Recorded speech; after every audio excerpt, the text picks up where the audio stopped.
Hello everyone! For today's video nga ay gagawa tayo ng steamed tilapia.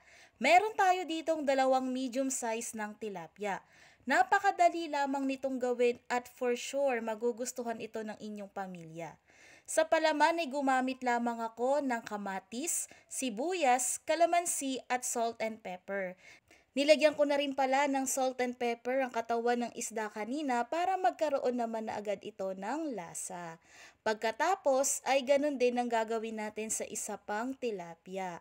Kapag nalagyan na natin ito ng palaman ay pwede na natin itong ibalot sa aluminum foil. So gumamit ako dito ng aluminum foil para hindi dumikit ang ating tilapia mamaya sa pag-steam.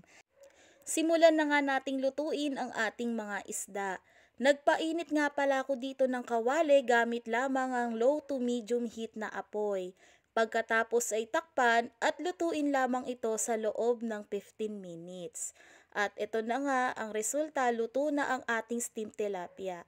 Napakasarap nito at pwedeng-pwedeng itong i-partner sa mga steamed na gulay at pritong gulay. So yun lamang guys, maraming salamat!